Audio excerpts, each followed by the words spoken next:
गुड़हल के पौधे आपने अपने गार्डन में लगा रखे हैं, फूल भी खिल रहे हैं, लेकिन पत्तियां उसकी पीली पीली सी हो गई हैं, उनमें डॉट डॉट से बन चुके हैं। जैसे आप मेरा ये छोटे से गमले में लगा हुआ कटिंग से तैयार पौधा है, इसको आप देखेंगे तो इसमें बहुत सुंदर से फ्लावर खिल रहे हैं रेड कलर के। ये मीडियम वैरायटी का हिबिस्कस का प्लांट है, जिसमें बहुत बड़े बड़े से फ्लावर आते हैं। अब गर्मियां स्टार्ट हो गई हैं तो गुड़हल के पौधे के जो फूल हैं वो दोपहर तक ही मुरझा जाते हैं, मतलब वो साइड साइड से सिकुड़ने लगते हैं, सूखने लगते हैं। जैसे कि आप देख रहे हैं अभी सुबह के 9 ही बजे हैं, लेकिन हमारे यहाँ पर धूप इतनी हो जाती है कि ये फ्लावर जो है साइड साइड से फेड होने लगते हैं। अब इनकी पत्तियों को आप देखेंगे तो कहीं आपको ग्रीन कलर दिखाई दे रहा होगा, कहीं ऐसी नींबू की तरह जो कलर रहता है वैसा आपको दिखाई दे रहा होगा, और इनकी नसें जो है आपको ग्रीन ग्रीन सी दिख रही होंगी। यदि आपके पौधे में भी इस तरीके की समस्या हो रही है तो खाली एक फर्टिलाइजर बताऊंगी, घरेलू भी बता दूंगी और मार्केट से खरीदा हुआ फर्टिलाइजर भी बताऊंगी। जो भी आपको यूजफुल लगे, जो आपको आसानी से उपलब्ध हो जाए, उसका आप यूज करेंगे, रिजल्ट आपको 100% मिलेंगे। हेलो फ्रेंड, मैं सबिता ग्रीन गार्डन गुजरात से। जब हम नर्सरी से गुड़हल के पौधे परचेज करके लाते हैं या कटिंग से तैयार पौधे करते हैं, तो जब उनकी रिपोर्टिंग करते हैं तो उनमें बहुत अच्छे से ब्लूमिंग होती है। साल दर साल ये काम अगर आप अपने गुड़हल के पौधे में करते रहते हैं तो गुड़हल का पौधा काफी हेल्दी रहता है, उसकी जड़ें बहुत अच्छे से विकसित हो पाती हैं। गुड़हल के पौधे को लगाने के लिए कोई स्पेशल मिट्टी की जरूरत नहीं रहती। ऐसी मिट्टी होनी चाहिए जिसमें बहुत ज्यादा पानी स्टोर नहीं रहना चाहिए, लेकिन नमी उसमें बरकरार रहनी चाहिए। यदि इस टाइम पर आप नर्सरी से गुड़हल का पौधा लेकर आ रहे हैं, उसको लगाना चाहते हैं अपने गार्डन में, तो रूट को बिल्कुल भी डिस्टर्ब ना करें, एज इट इज ऐसे ही मिट्टी तैयार करके आप पौधे को लगा सकते हैं। यदि रेड सॉइल में गुड़हल का पौधा लगा हुआ है तो आप उसको रेड सॉइल में ही लगाइए। अगर आप नर्सरी से कई सारे पौधे लाए होंगे तो उसमें से जो रेड सॉइल निकलती है वो भी रेड सॉइल आप मिला दीजिए, और जैसा रूट बॉल है वैसे ही आप लगा दीजिए। और नॉर्मल सॉइल में तो नॉर्मल सॉइल के साथ ही आप पौधे को लगा दीजिए। और जैसे ही बारिशें आएंगी, 1-2 बार बारिश करेगी, तब आप उसके रूट को ओपन करके उसकी रिपोर्टिंग कर सकते हैं। जैसा कि मैंने बोला, मेरा ये पौधा कटिंग से तैयार पौधा है, इसका मदर प्लांट भी अभी मेरे पास में है। अब पौधे को टाइम टाइम पर पोषक तत्व की जरूरत पड़ती है। जैसे आप देख रहे हैं इसमें फ्लावरिंग हो रही है, लेकिन आप देखेंगे पत्तियां पीली होने लगी हैं, तो कुछ पोषक तत्व कम हो जाते हैं, जिसके कारण से ऐसे पौधा जो है रिएक्ट करने लगता है। वो बताता है कि हमारे पौधे में इस प्रकार की कमी हो रही है। यदि आप नहीं समझ पाते कि हमारे पौधे में किस प्रकार की कमी हो रही है, तो आपको मैं बताऊंगी आपको 1 महीने के अंदर कितनी बार कौन से फर्टिलाइजर डालना है। अब जब पत्ते इस तरीके से पीले पीले से होने लगते हैं, इसमें डॉट डॉट से बन जाते हैं, तो बहुत सारे लोगों को लगता है कि इसमें कैल्शियम की कमी होने लगी है। तो कैल्शियम की कमी बहुत जल्दी से गुड़हल के पौधे में नहीं होती है। गुड़हल को कैल्शियम और फास्फोरस बहुत जल्दी से नहीं चाहिए रहता है, बहुत ही कम रहता है, रेयर ही रहता है कि गुड़हल के पौधे को आपको फास्फोरस और कैल्शियम देना पड़े। जब हम नर्सरी से पौधा लाते हैं तो उसमें बहुत सारी कलियां बनी रहती हैं, बड़ी बड़ी सी कलियां रहती हैं, और फूल भी काफी सारे खिलते रहते हैं।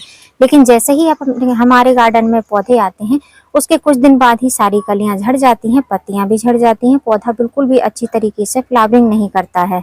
इसलिए जब भी नर्सरी से पौधा लेकर आते हैं तो उसको आपको 4 से 5 दिन या 1 हफ्ते के लिए स्टे कराना चाहिए, उसके बाद ही रिपोर्टिंग करनी चाहिए, जिससे कि पौधा आपके एटमॉस्फेयर, आपके टेरेस गार्डन के हिसाब से ढल जाएगा। उसके बाद में आप उसमें कोई भी छेड़खानी करेंगे तो पौधा बहुत ज्यादा नेगेटिव रिस्पॉन्स आपको नहीं देगा। गर्मी का टाइम स्टार्ट हो गया है, इस टाइम पर अगर आप चाहते हैं गुड़हल के पौधे में बहुत अच्छे से ग्रोथ होती रहे, पत्तियां हरी भरी रहें, तो आपको अपने गुड़हल के पौधे की मिट्टी में नमी बनाकर रखना है।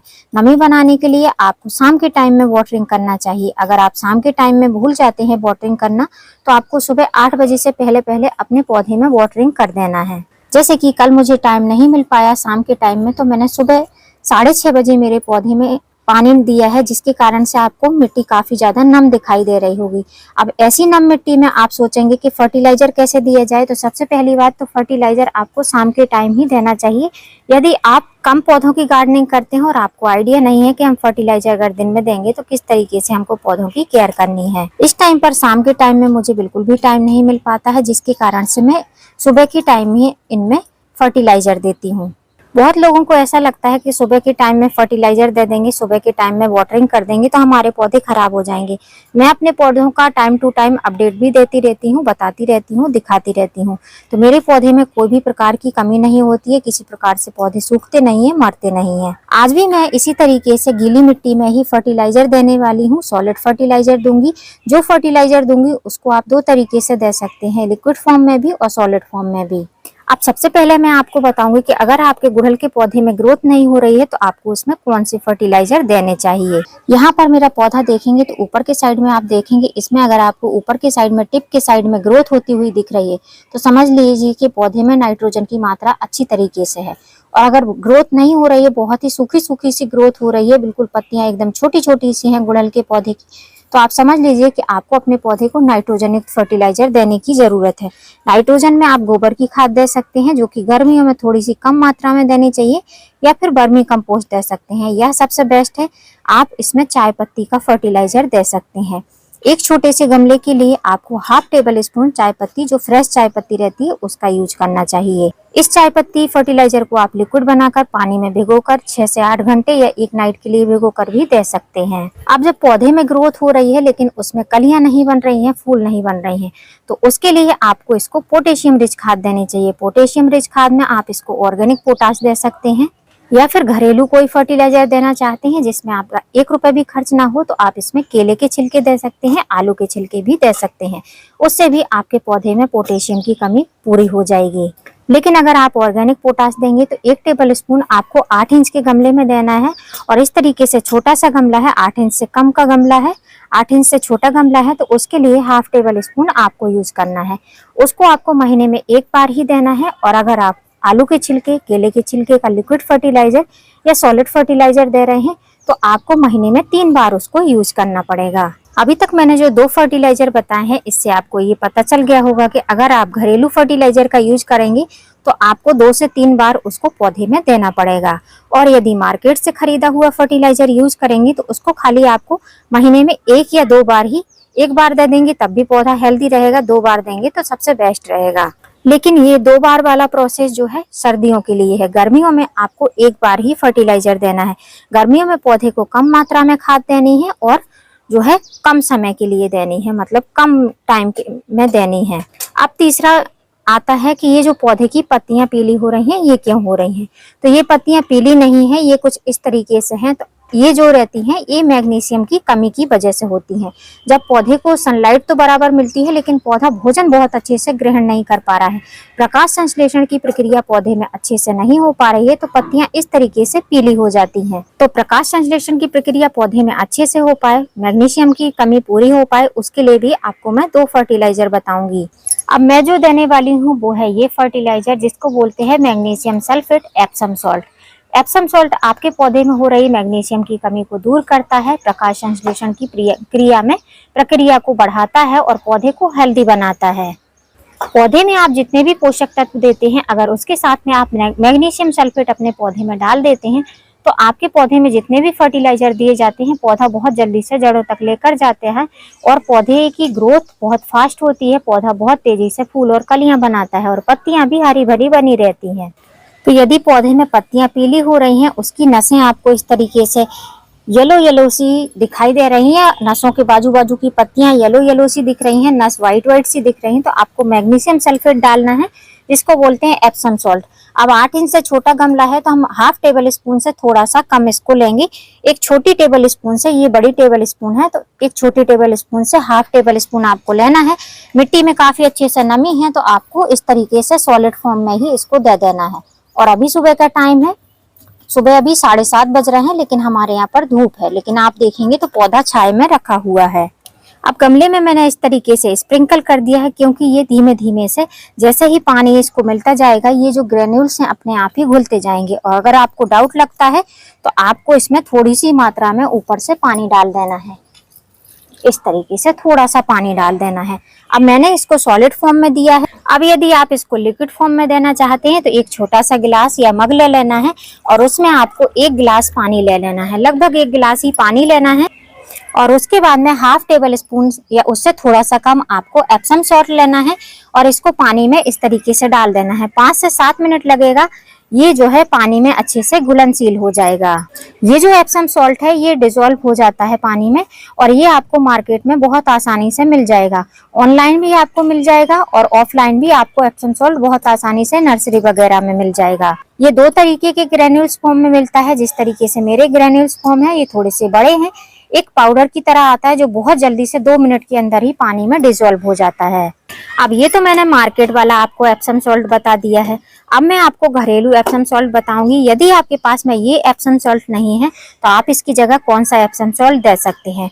तो जो आपके पास में काबुली चने रहते हैं व्हाइट कलर के, जो छोले बनाने के लिए यूज होते हैं, उसको जो रात भर आप भिगो कर रखते हैं, उसका जो पानी रहता है उस पानी को आपको रखना है। जब ऊपर के साइड में फर्मेंटेशन हो जाए, बुलबुले की तरह व्हाइट व्हाइट दिखाई देने लगे, तो उस पानी को आपको हटा लेना है। उसमें थोड़ी सी स्मेल भी आने लगे। जितना आपका लिक्विड रहेगा वो काबुली चने का, उतना ही आपको पानी ऐड करना है और जड़ों में आपको डाल देना है।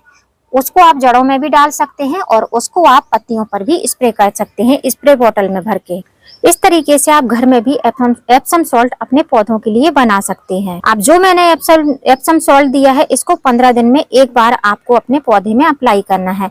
और जो मैंने घरेलू एप्सम सॉल्ट बताया है, उसको महीने में आपको 2 से 3 बार यूज करना है। कम क्वांटिटी में यूज करना है और शाम के टाइम ही यूज करना है। वैसे तो जो मैंने घरेलू बताया है, उसको अगर आप सुबह के टाइम भी यूज कर लेंगे तो आपके पौधे में कोई भी इफेक्ट नहीं होगा, मतलब कोई भी हानि नहीं होगी। पौधा एकदम हेल्दी रहेगा।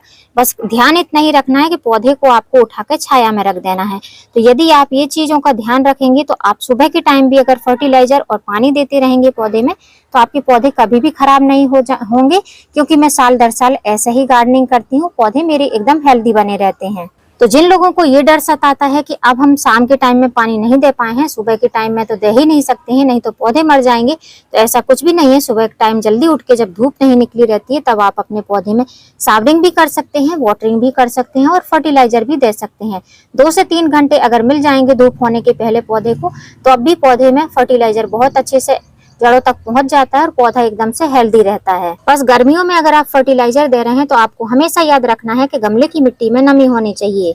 एकदम सूखी मिट्टी में फर्टिलाइजर देंगे तो पौधा फिर खराब हो जाएगा। तो बस इतना ही ध्यान रखना है, नमी थोड़ी सी होनी चाहिए। और धूप में, एकदम धूप में आपको पौधे को नहीं रखना है, गमले को उठाकर आपको छाया वाली जगह में रख देना है। जैसे आप नीचे देख रहे हैं, यहाँ पर छाया है और ऊपर की साइड में अगर आप देखेंगे फूलों के साइड में, तो यहाँ पर थोड़ी सी धूप है। तो इससे कोई भी दिक्कत नहीं है। गमले की मिट्टी में छाया लगनी चाहिए, पौधा एकदम हेल्दी चलता रहेगा। तो यदि आपके भी गुड़हल के पौधे में इस तरीके से पीली पत्तियां हो रही हैं, तो आप ये फर्टिलाइजर अप्लाई करिए, जो दोनों फर्टिलाइजर बताए हैं, जिसमें आपका पैसा भी खर्च नहीं होगा, और एक फर्टिलाइजर जिसमें आपका पैसा खर्च होगा। लेकिन उसमें पैसा खर्च कर देंगे तो साल भर आपको वो फर्टिलाइजर खरीदना भी नहीं पड़ेगा। कम क्वांटिटी में ज्यादा समय के लिए वर्क करेगा। तो जैसा भी आपको सुटेबल लगे, आप इस फर्टिलाइजर को जमीन में लगे पौधों में भी डाल सकते हैं और गमले में लगे पौधों में भी डाल सकते हैं। जो फर्टिलाइजर हम गमले में यूज करते हैं, वो आप जमीन में भी पौधों में यूज कर सकते हैं और बम्पर फ्लावरिंग ले सकते हैं। गमले में एक सीमित स्पेस रहता है, लेकिन जमीन में कोई सीमा नहीं रहती है। पौधे की जड़ें कहीं भी विकसित हो सकती हैं। इसलिए अगर जो फर्टिलाइजर मैं दिखाती हूँ, उस फर्टिलाइजर का यूज अगर आप गमले में लगे होने के साथ साथ जमीन में लगे पौधों में भी करेंगे, तो बहुत अच्छी फ्लावरिंग देखने को मिलेगी। उम्मीद करती हूँ फ्रेंड वीडियो हेल्पफुल रहा होगा। वीडियो यदि अच्छा लगा हो तो वीडियो को लाइक करना, चैनल पे न्यू हो तो चैनल को सब्सक्राइब करना बेल आइकन के साथ। फिर मिलूंगी किसी नई वीडियो में नए टॉपिक के साथ। तब तक के लिए हैप्पी गार्डनिंग।